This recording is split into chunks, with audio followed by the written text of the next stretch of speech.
Salut à tous. Alors, je vais vous faire une nouvelle vidéo aujourd'hui.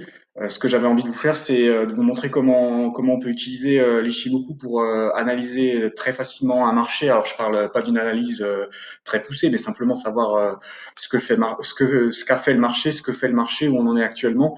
Voilà, sans se prendre la tête des heures et des heures, simplement juste pour avoir une vision globale de ce qu'il a fait. Donc là, je suis toujours sur le PX1, donc l'indice 440. Je suis en base mensuelle. Alors pourquoi j'ai pris le mensuel? Parce que je voulais un actif complet en fait, hein, de gauche à droite sans devoir zoomer, dézoomer, parce que sinon c'est pas agréable pour vous. Je suis aussi resté sur le mensuel parce que j'ai des questions, mais même moi j'avais ses propres questions aussi. J'ai des questions qui m'ont été posées, à savoir est-ce que l'Ichimoku on peut le placer sur autre chose que du daily?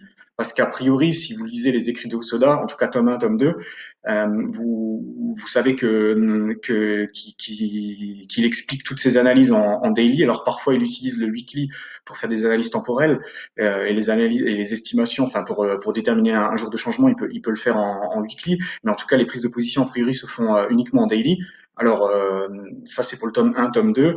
Vous savez aussi sûrement qu'il a écrit d'autres tomes. Dans le tome 3, il y a une autre méthodologie qui est insérée dedans, qui est basée sur la bougie 9 semaines. Pourquoi il a fait ça? Tout simplement parce qu'en fait, Osoda s'adresse à des traders particuliers. Il explique que les traders qui travaillent à côté, qui sont pas traders à plein temps, parce qu'il part du principe que avant que vous puissiez trader, il va falloir étudier. Et donc, si vous étudiez l'Ichimoku, et ben pendant ce temps-là, ben, vous n'êtes pas trader. Et donc, il propose dans le tome 1 et tome 2 d'avoir toujours un pool d'actions sous surveillance, donc 20, 30 actions. Et donc, il faut tracer l'Ichimoku, alors à la main ou graphiquement, mais même, en tout cas, il faut travailler sur un pool de 30 actions. C'est parfois beaucoup pour certaines personnes, surtout si vous travaillez. Donc, il proposait une méthodologie, on va dire, plus compatible avec une vie professionnelle et une vie familiale. Et donc, il a développé une autre méthodologie. Enfin, c'est toujours de l'Ichimoku, mais basé sur un autre principe, hein, la bougie 9 semaines que moi personnellement j'ai pas encore étudié, mais je vais le faire. Mais en tout cas, ça laisse penser que Soda estime que l'Ishimoku peut être analysé sur autre chose que du daily. Mais moi, je me suis posé vraiment la question à savoir, par exemple, est-ce qu'on peut poser l'Ishimoku sur de l'intraday? Et il y a des avis assez divers là-dessus. Il y en a qui disent que oui, il y en a qui disent que non, il y en a qui disent que non parce que le nombre 26, ça correspond à un mois de trading au Japon, donc c'est pour ça qu'il l'a créé comme ça. Alors moi, pour essayer d'être sûr de mon coup, ce que j'ai fait, c'est que j'ai récupéré en fait toutes les actions américaines. Alors, ce que j'ai récupéré comme type de fichier, je vais vous montrer, je l'ai là. Donc là, c'est l'exemple de Apple, par exemple, hein. Donc, c'est Apple en daily. Donc, j'ai une cotation qui commence en 84 et le fichier, ça va jusqu'en 2017. Donc, il y a plus de 8000 cotations. C'est une cotation très standard, hein, ouverture, plus haut, plus bas, clôture avec les volumes. Et donc, j'ai ce fichier, hein, donc c'est une base arithmétique. Ce fichier-là, en fait, je l'ai avec pas mal de volume puisque en daily des actions américaines, j'en ai 7000, bon, allez, 7200. Idem pour le H1 et la même chose pour en 5 minutes. Donc j'ai seulement ces 3 UT.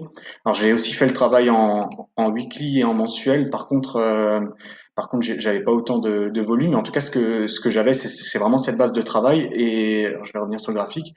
Ce que j'ai fait concrètement, en fait, j'ai pris tout ces actions, je les ai mis dans un script et j'ai par exemple analysé les vagues. Donc je suis allé de creux à sommet, creux à sommet, creux à sommet, creux à sommet. J'ai compté le nombre de bougies. Enfin, j'ai compté, c'est le script qui le fait. Hein, j'ai laissé ça tourner pendant des nuits. Juste par exemple pour calculer le nombre de bougies d'une vague moyenne. Combien fait une vague moyenne sur un marché type action américaine. Alors pourquoi action américaine? Parce que c'est ce que moi j'avais comme source. On aurait pu le faire sur des actions françaises ou asiatiques ou n'importe. Je sais qu'on aurait retrouvé exactement les mêmes chiffres. Et donc j'ai fait tourner ça. Ça m'a donné des millions, je crois même des dizaines de millions de vagues. Et en fait, la taille d'une vague moyenne, que vous la preniez en mensuel, en weekly, en daily, en H1, en M5, eh ben c'est la même en fait. C'est la même chose. Donc oui, le marché est fractal et oui, ce qu'on voit en daily, on le retrouve en M5. Après, est-ce qu'on doit trader en intraday? Alors là, je laisse chacun choisir ce qu'il veut. Faut comprendre une chose, c'est que Osoda, moi, c'était une idée que j'avais, hein, c'est qu'Osoda tradait daily parce que peut-être il avait la possibilité que de le faire en daily. Peut-être que dans les années 60 au Japon, on ne pouvait pas trader intraday. Et même si on pouvait ou même si on peut le faire, la problématique, c'était les frais de courtage quand vous ouvrez une position. Ça va vous coûter de l'argent. À l'époque, ça coûtait beaucoup d'argent partout dans le monde, bah, même en France. Hein, revenez quelques décennies en arrière, même quelques années en arrière. Vous regardez combien coûtaient les frais de courtage quand vous allez chez votre banquier pour ouvrir une position sur une action, mais ça vous coûtait, je sais pas, je vais vous donner des chiffres au hasard, 30, 40, 50 balles suivant le capital que vous avez. Il va falloir, voilà, il va falloir un sacré levier en capital pour rentabiliser ça. Donc maintenant les frais ont baissé. Pourquoi? Parce que les courtiers se battent en fait, hein, se sont battus. Donc le marché, le marché a fait drastiquement baisser les frais de courtage. Tant mieux pour les traders particuliers. Par contre, voilà, les courtiers, il faut toujours qu'ils gagnent de l'argent. Donc comme ils sont obligés d'être compétitifs sur les frais de courtage, et ben ils se sont mis un peu tous dans le même rang en disant bah écoutez maintenant les frais de courtage sont bas, et ben vous savez quoi, descendez dans les UT basses, descendez en intraday et ouvrez plusieurs positions par jour. Faites même de l'ultra intraday et ouvrez énormément de positions journalières. Vous comprenez la logique, en tout cas d'un point de vue du courtier, pourquoi il vous incite à le faire, tout simplement pour accumuler les ouvertures et les fermetures de positions. C'est comme ça qu'ils gagnent leur argent.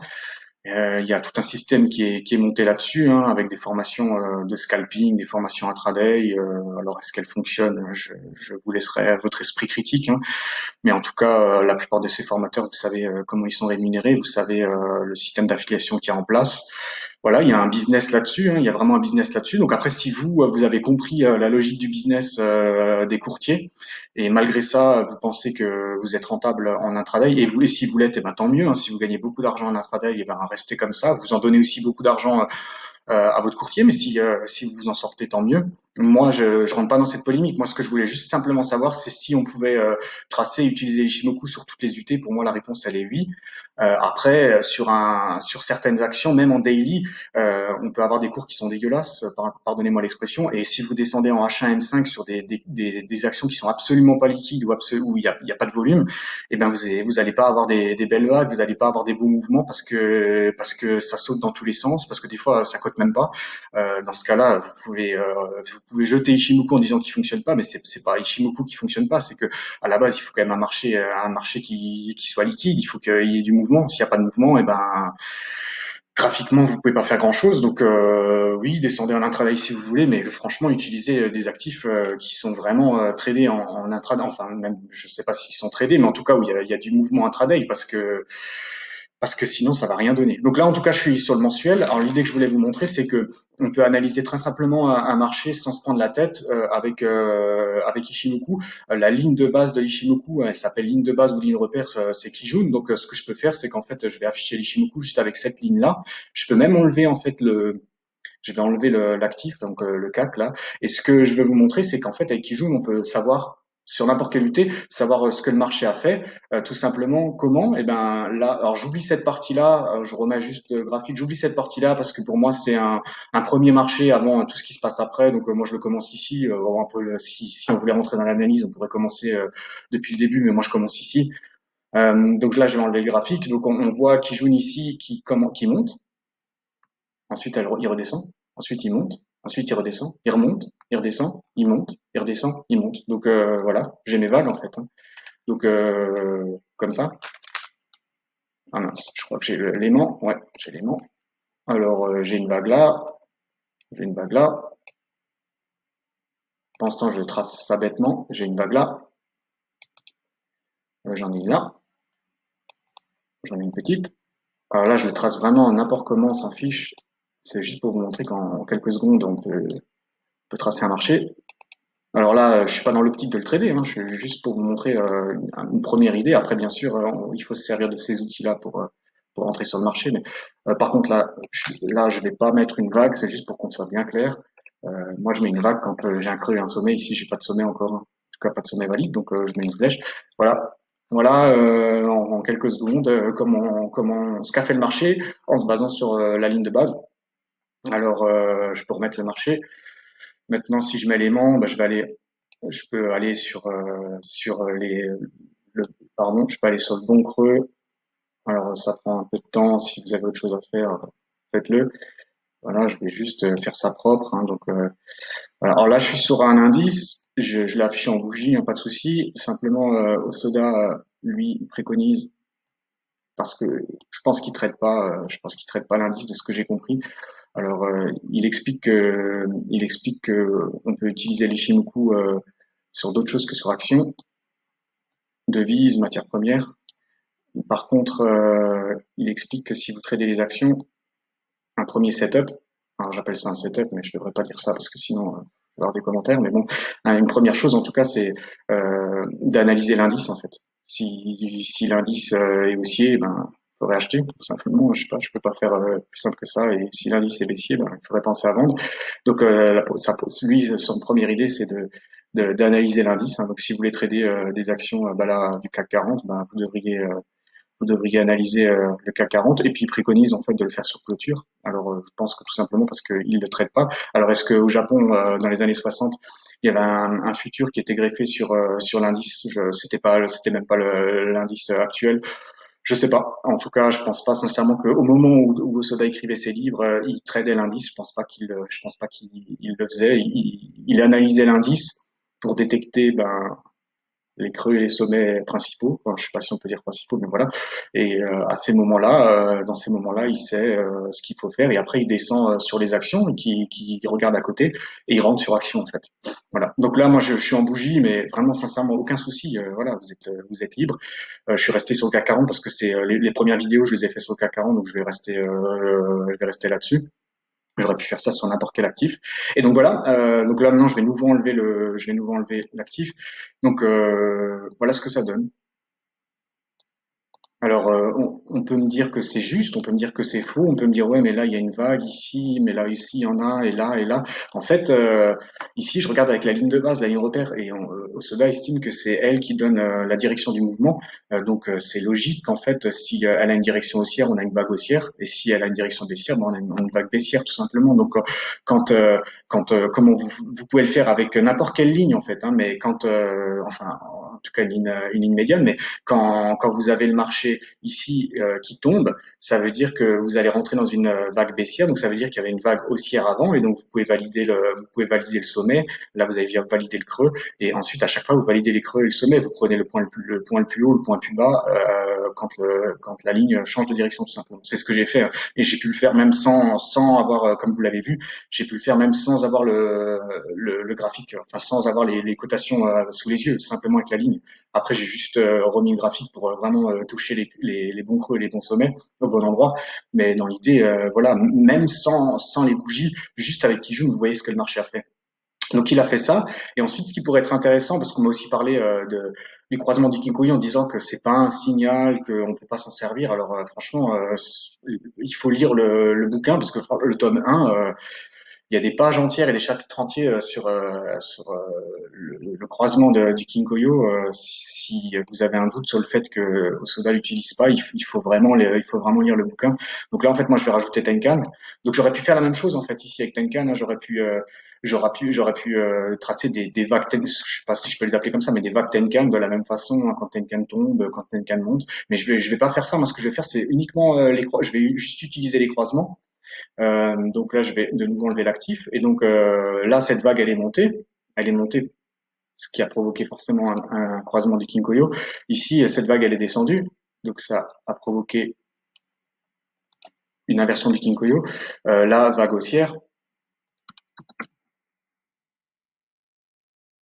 amélioration du Kinkoyo. Là, baissière. Désolé, c'est long, hein. Après, même si ça commence à vous embêter, mettez la vidéo en accéléré. Voilà, je fais ça une fois et comme ça, vous voyez comment je vois la chose. Alors là, Kinkoyo haussier. Là, inversion. Là, nouveau. Une amélioration du Kinkoyo. Donc, évidemment que c'est en phase avec le mouvement de Kijun. Là, inversion. Fameuse vague Covid.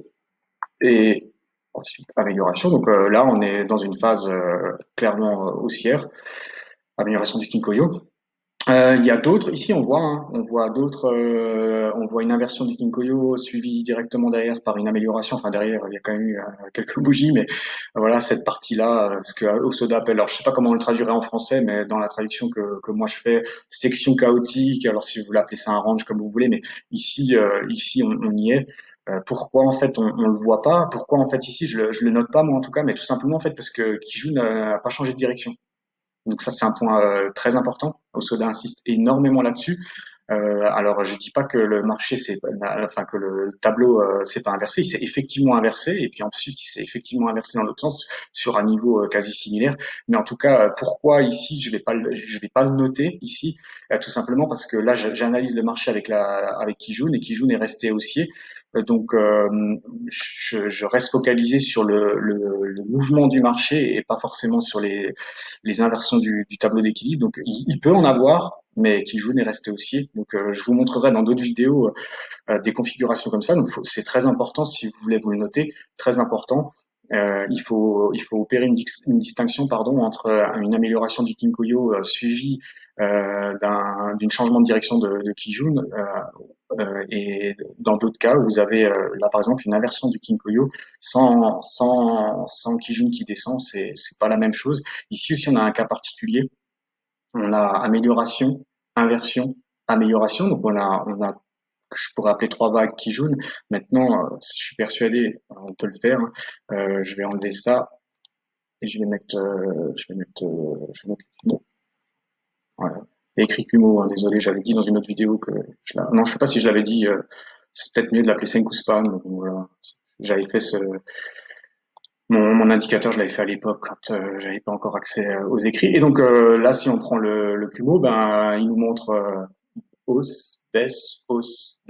Et en fait, il prend pas, il ne montre pas en fait cette correction en fait ici. Il considère qu'on a une baisse, ensuite une onde abaissée ici, et puis ensuite ça pousse, mais on n'a pas cette partie-là. Donc, je pourrais vous l'expliquer dans d'autres vidéos. Je vais l'enlever pour que ça soit plus clair. Je pourrais laisser celui-là ou celui-là, mais au pire, je les enlève tous. Non, je vais laisser celui-là là. Et donc voilà. Et, ici par contre on l'a même s'il est à plat. Voilà. Donc j'enlève ça. Alors donc on a fait Tenkan, on a fait Kijun, j'ai même fait le Kumo. Je pourrais rajouter aussi je vais ajouter Chiku. Donc Chiku sorti les prix. Ah oui j'ai encore mon SSASSB. Hop, pardon. Voilà, et je vais remettre là par contre je suis obligé de remettre les prix. Alors pourquoi il est comme ça? J'ai pas le décalage parce que j'ai qu'est-ce qui se passe? Ah oui, j'avais annulé le décalage. Voilà. Donc je pense que tout le monde sait comment marche Chiku, mais voilà, ici il sort des prix. Donc sur cette vague haussière, c'est ici qu'on a l'amélioration de Chiku. Alors ensuite, l'inversion de Chiku, elle se fait ici. Alors, si quelqu'un me dit ouais, c'est vachement retardé et tout, je vous rappelle juste que là, je vous rappelle juste que je suis en mensuel. Ici, alors celle-là, je peux l'enlever maintenant et je vais remettre ici. Donc là, cette ligne-là que je parle ici, hein, c'est quand le prix ici, on est sorti de la section chaotique ici, c'est comme ça que cela le dit. Et là, ici, c'est quand ça sort là. Je m'arrête sur ces deux lignes-là. Je vous laisserai faire vos analyses de votre côté, mais ensuite vous verrez que ici quand ça sort, ici quand ça ressort, et ici, enfin bref, voilà, il y a des petites concordances, on va dire. Donc voilà, tout simplement en fait, hein. Donc là après, là je vais aller trop loin et j'ai pas envie d'aller trop loin. Je suis même déjà allé trop loin, même ma vidéo dure trop longtemps. J'aurais même pas dû afficher Chiku. Je voulais juste montrer principalement uniquement avec Kijun et ensuite avec la conversion du tableau d'équilibre, comment on peut analyser rapidement un marché. Alors je reconfirme une dernière fois, là sur cette vidéo-là, je ne dis pas voilà il faut trader ici, il faut rentrer ici, c'est simplement comment on peut analyser un marché. Osoda dit que c'est très simple et effectivement c'est très simple. Alors là ma vidéo a duré 20 minutes, mais vous avez vu à quelle vitesse j'ai pu tracer le marché. Il faut pas se prendre la tête en fait. Si vous voulez savoir dans quelle direction le marché est, C'est tout simplement aussi simple que ça. En tout cas, c'est mon analyse. Là, ce que j'ai fait, c'est pas Osoda qui m'a dit de le faire. C'est comme ça que moi je vois la chose. Voilà, donc je vais faire une autre vidéo un peu plus tard, je pense, encore aujourd'hui. J'avais posté sur Twitter des graphiques que Hosoda a fait sur l'indice de l'époque japonais. Alors pas en bougie, mais en ligne clôture. Et là, il y a aussi des inversions et améliorations du Kinkoyo. Je vais juste vous les présenter rapidement. Et voilà, en se basant sur ce que j'ai fait ici et sur l'autre vidéo, je pense que ça va être assez clair pour vous. S'il y a des questions, ben, vous les posez soit ici, soit sur Twitter, je suis disponible. Voilà. Allez, à plus, ciao.